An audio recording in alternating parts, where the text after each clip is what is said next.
Assalamualaikum warahmatullahi wabarakatuh. Selamat malam teman-teman ya, dimanapun kalian berada. Senang sekali pada kali ini saya masih diberikan kesempatan oleh Allah Subhanahu wa Ta'ala untuk berbagi tips kepada teman-teman semua, yaitu adalah apa yang harus teman lakukan di saat dihina.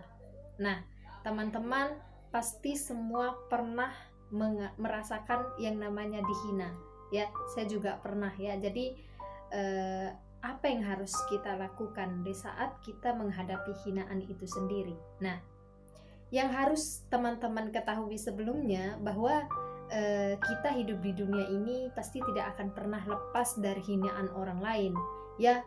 Orang kaya pasti pernah dihina, orang miskin pasti pernah dihina ya. Jadi wajar kita dihina karena kita ini manusia ya. Kita ini bukan malaikat yang sempurna, jadi wajar kita dihina. Nah, namun ada beberapa cara ataupun langkah yang harus kita lakukan di saat kita dihina.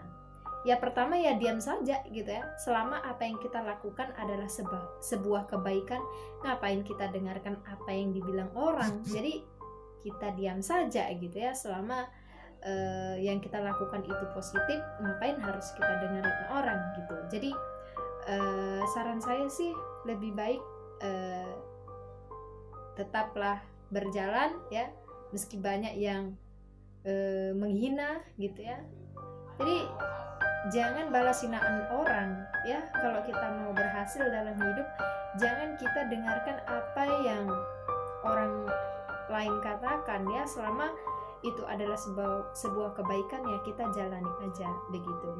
Itu tips yang pertama. Dan tips yang kedua yaitu adalah tunjukkan dengan prestasi gitu ya. Walaupun kita dihina, alah kamu gak bisa inilah, kamu ini kolot lah, kuno, gak gaul gitu ya.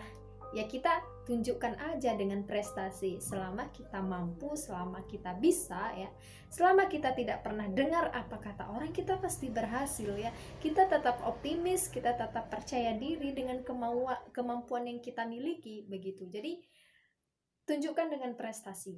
Oke? Itu tips yang kedua. Dan tips yang ketiga yaitu adalah bergaul sama orang-orang yang selalu optimis. Karena dengan kita bergaul sama mereka, kita akan sedikit punya waktu untuk mendengar apa yang mereka katakan. Misalnya kita bergaul sama orang yang isinya itu pesimis ya, kita pasti akan kurang percaya diri, kita pasti akan sering mengeluh ya. Beda halnya dengan kita bergaul sama orang yang dia itu selalu optimis ya, kita pasti akan selalu percaya diri dan kita mampu berhasil dalam sebuah perjuangan dalam hidup ini. Mungkin itu saja ya tips dari saya. Jangan lupa like and subscribe. Oke, sekian dan terima kasih. Wassalamualaikum warahmatullahi wabarakatuh. Sahabat millennials,